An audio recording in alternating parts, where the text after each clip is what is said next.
দেখো, সিঙ্গুলারিটি সম্বন্ধে আমি খুব ডিটেল অ্যানালিসিসে যাব না। ধরো একটা ফাংশন আছে যেটা কমপ্লেক্স ফাংশন, যেটা জেড এর উপর ডিপেন্ড করছে। জেডটা এক্স ওয়াই প্লেনে আমি দেখাচ্ছি, যেখানে ওয়াই এক্স দুটোই মানে ডিপেন্ডেন্সি নেই কিছু ওরকম ভাবে ডিরেক্ট।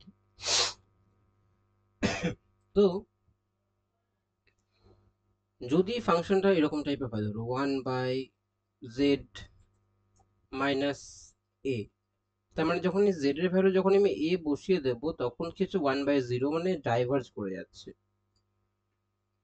তাই তো?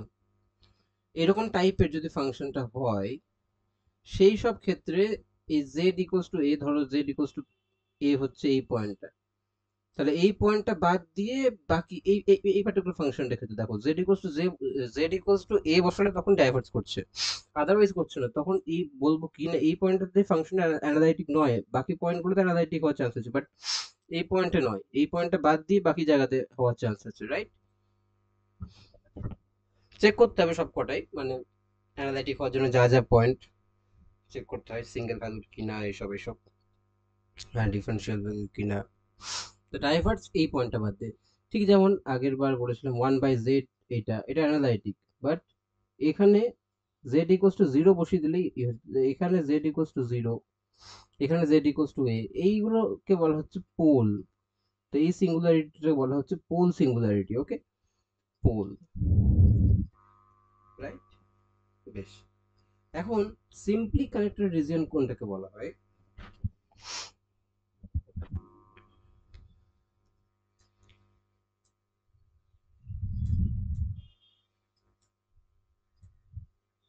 সিম্পলি কানেক্টেড রিজিয়ন কোনটাকে বলা হয়?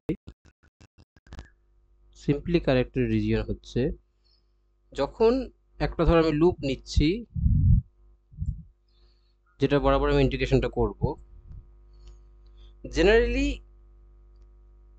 যখন ওর এইটার মধ্যে কোনো পোল নেই, সেই সবগুলোকে আমরা সিম্পলি কানেক্টেড বলি। যদি কোনো পোল থেকে যায়, যদি কোনো পোল থেকে যায় সেটাকে আমরা বলি মাল্টিপ্লি কানেক্টেড রিজিয়ন।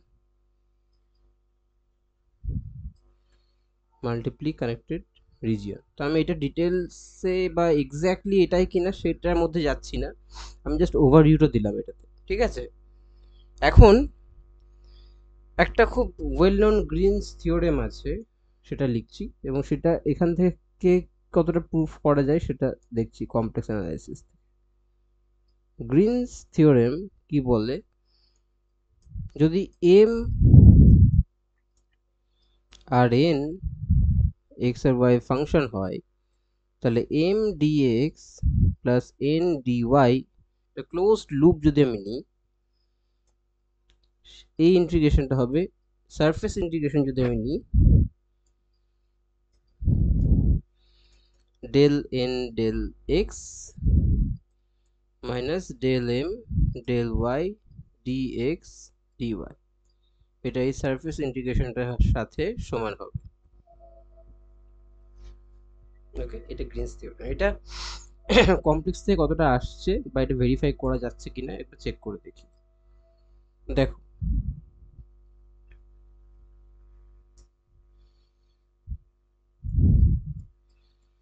ধরো del N del X dx dy, এটা আমি চেক করতে চাইছি। এটা ধরো একটা যে কোনো রিজিয়ন আছে, এটা হচ্ছে ক্লোজড লুপটা।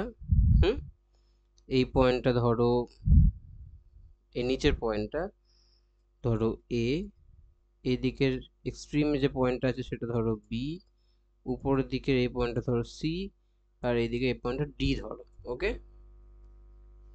বা নামটা পাল্টা একটু,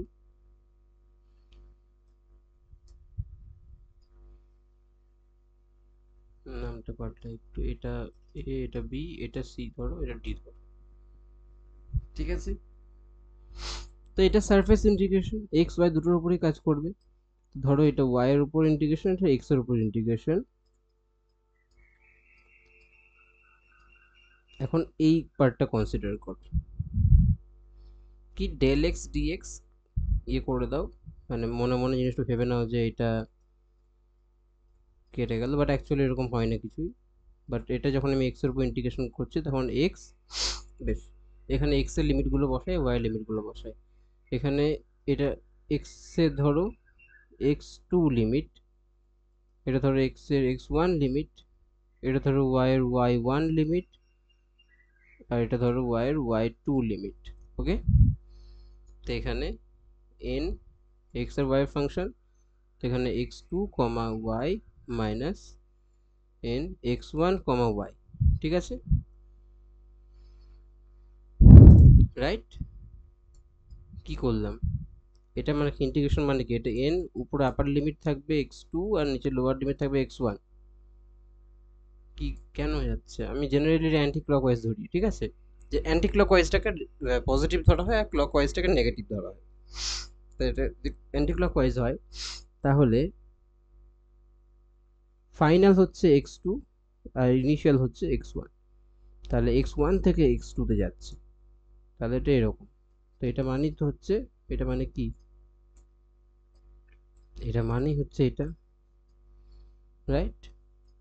তাহলে এটা y, আর এখানে মানে y এর উপর ইন্টিগ্রেশন হবে, আর এখানে এটা কি পেলাম, n x2 y minus n x1 y, এখানে dy,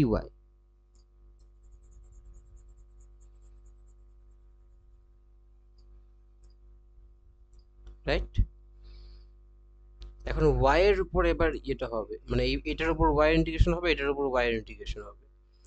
তবে ভেবে দেখো, যখন x2 আছে মানে এখানে y ইন্টিগ্রেশন হলে a c b পাথ হয়ে যেতে হবে, মানে n x2 মানে এটা x2 এর উপর ডিপেন্ড করছে না, তাহলে তো a তাহলে আমাকে এই পাথটা হয়ে যেতে হবে, x2 এর উপর ডিপেন্ড করছে, রাইট? ওয়াইটাকে ফুললি করতে হবে বলে, তাহলে a c b পাথটা বরাবর যেতে হবে। তাহলে ওটা কি লিখতে পারি, এটা মাইনাস এটা, এটা y এর উপর ইন্টিগ্রেশন। এবার x2 এর ক্ষেত্রে আমাকে যেতে হচ্ছে acb পাথ বরাবর,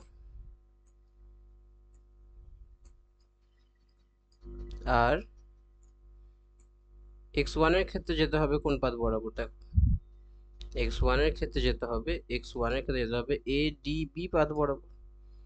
কিন্তু যখন আমি acb পাথ বরাবর যাচ্ছি তখন অ্যান্টি ক্লকওয়াইজ বজায় থাকছে, কিন্তু যখন আমি adb বরাবর যাচ্ছি তখন ক্লকওয়াইজ হয়ে যাচ্ছে, এটা মাথায় রাখো। যাই হোক, তাহলে আমাকে adb বরাবর যেতে হচ্ছে। হুম, বেশ।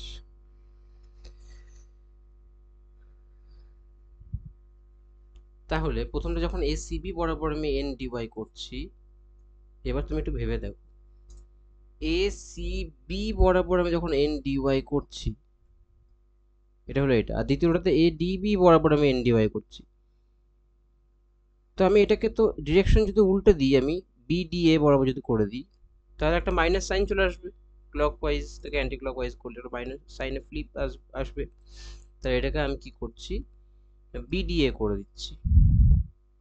তুমি নেক্সট লাইনে করতে পারবে, এটা সাইন ফ্লিপ হয়ে যাবে। তো এখন খেয়াল করো, acb bda, রাইট?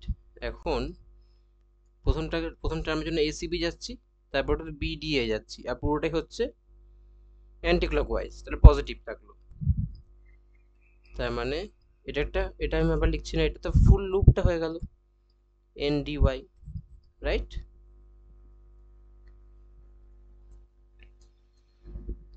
এবার যদি তুমি এই ইন্টিগ্রেশনটা কনসিডার করো, del m del y dx dy, এখন y আছে তাহলে আগে yটা লিখি।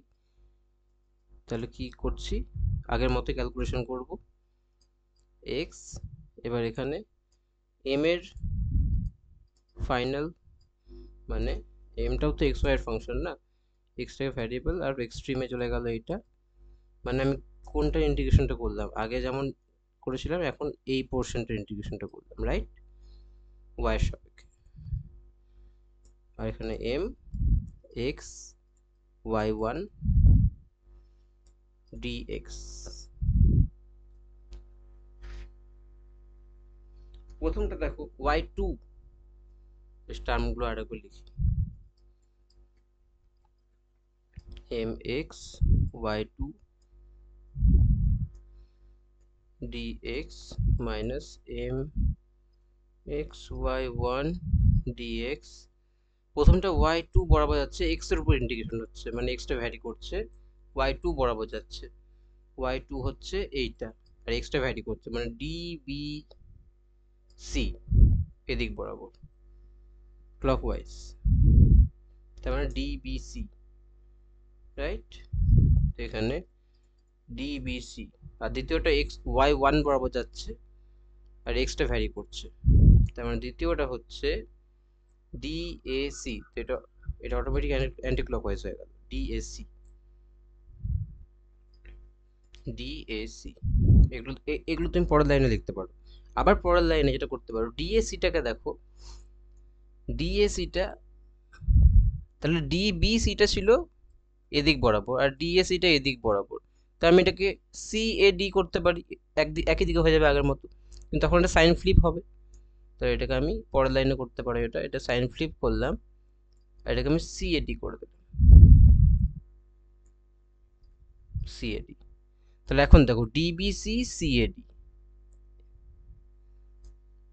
তাহলে ডিবিসি সিএডি ক্লোজ লুপ হয়ে গেল, কিন্তু ক্লকওয়াইজ হলো, তার মানে এটা ক্লোজ লুপ হলো, ক্লকওয়াইজ যেহেতু হয়েছে তার একটা নেগেটিভ সাইন আসবে, নেগেটিভ সাইন দিয়ে ক্লকওয়াইজ এটা।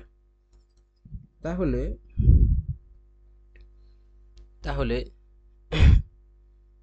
তাহলে এখন যদি আমি গ্রিনস থিওরেম ভেরিফাই করতে চাই, তো এটা এটা আমি আলাদা করে বলেছিলাম গ্রিনস থিওরেম, এখন আমি ভেরিফিকেশন করছি, তাহলে এটা কি পেয়েছি, তো প্রথমে যেটা পেলাম ওগুলো বিয়োগ করে দিই, যে দুটো রেজাল্ট পেলাম সে দুটো বিয়োগ করে দেখি। তাহলে del N del X dx dy minus del M del Y dx dy equals to, কি পেলাম রাইট হ্যান্ড সাইডে, এটা কি পেয়েছিলাম, এটা পেয়েছিলাম N dy, right, closed integration N dy, আর এটা কি পেয়েছিলাম মাইনাস এম ডিএক্স, মানে মাইনাস মাইনাস প্লাস হয়ে গেল এম ডিএক্স। তাহলে দেখো গ্রিনস থিওরেম ভেরিফাইড হয়ে গেল, মানে গ্রিনস থিওরেমটা প্রুফ, ইন আ সেন্স আমি এটা প্রুফই করলাম, রাইট? তো এটা সিম্পলি কারেক্টেড এবং মাল্টিপ্লি কারেক্টেড রিজনের জন্য তুমি চেক করতে পারো, ঠিক আছে? গ্রিনস থিওরেম আমরা প্রুফ করলাম, ঠিক আছে?